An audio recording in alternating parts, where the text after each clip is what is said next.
বাটপার মানবতার ফেরিওয়ালাগুলো এখন কোথায়? তহিদ আফ্রিদি, ফারাজ করিম চৌধুরী, তারপরে ব্যারিস্টার সুমন, এদের কিন্তু আসলে কোনো খোঁজ খবর নাই এখন। ভাই বন্যা তো শুরু হয়ে গেছে, তো আপনাদের আসলে এখন ব্যাংক ব্যালেন্স ভারী করতে হবে না? আপনারা এখন মাঠে নামেন না কেন?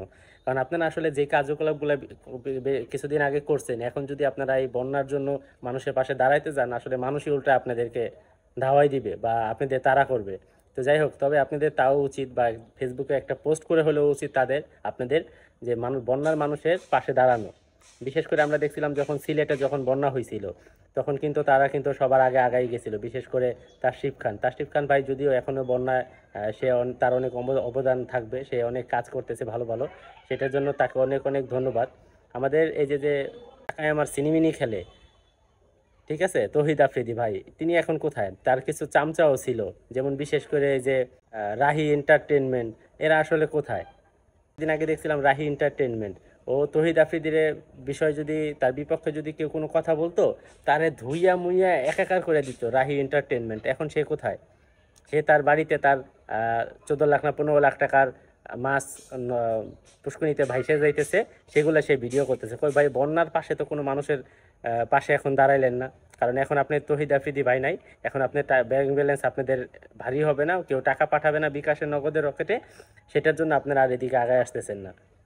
যদি দেশের পরিস্থিতি শেখ হাসিনার ক্ষমতায় থাকতো, আর যদি তহিদ আফ্রিদির আসল মুখোশটা যদি, বা ফারাজ করিম চৌধুরী, তারপরে ব্যারিস্টার সুমন, এদের যদি আসল মুখোশটা না বেরোয় আসতো, তাহলে দেখতেন এরা এখন তাদের ব্যাংক ব্যালেন্স আরো ভারী করতো।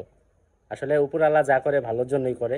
আর যদিও মানে বাংলাদেশের উপরে সবসময় ইন্ডিয়া চাপের উপরে রাখে, আমাদের যে কোনো দুর্যোগ আসলে তারা ওই জিনিসটা আরও বেশি বেশি করে করে। যেমন বাংলাদেশের যদি কোনো, যখন পেঁয়াজের দাম বেশি ছিল, তখন ইন্ডিয়া পেঁয়াজ বন্ধ করে দিছে। বাংলাদেশ যখন পানির প্রয়োজন হয়, তখন ইন্ডিয়া পানি বন্ধ করে দেয়। যখন বাংলাদেশ পানিতে তলায় যেতেছে, তখন ইন্ডিয়া বাংলাদেশে পানি আরও ঢেলে দিতেছে, বাঁধগুলো খুলে দিতেছে। আর এগুলাতে এখন আমি একটা কথাই বলবো, যে এখন যারা মানবতার ফেরিয়ালা হিসেবে কাজ করছে, হয়তোবা কোনো একটা সময় দেখবেন কি এদেরও কোনো একটা খুঁত পাইলে আমাদের বাঙালি তাদের বিরুদ্ধে উল্টাপাল্টা কথা বলতেছে। এখন আমাদের সমন্বয়ক যারা ছিল তারা কোথায়? সমন্বয়ক যারা আছে তারা তো ফিল্ডে যায় কাজ করতেছে না, তারা শুধু ঘোষণা দিয়ে দিতেছে। এই যে সমন্বয়ক যে আসিফ ছিল, তারপর নাহিদ ছিল, এখন ওনারা মন্ত্রী হয়ে গেছে, তো ওনারা এখন কোথায়? ওনারা কিন্তু গদিতে বসে বসে হুকুম চালাইতেছে। এখন গদিতে বসে বসে হুকুম চালাইলে হবে না, আপনারা ফিল্ডে মাঠে গিয়ে কাজ করেন, এতটুকু আপনাদের কাছে রিকোয়েস্ট থাকবে।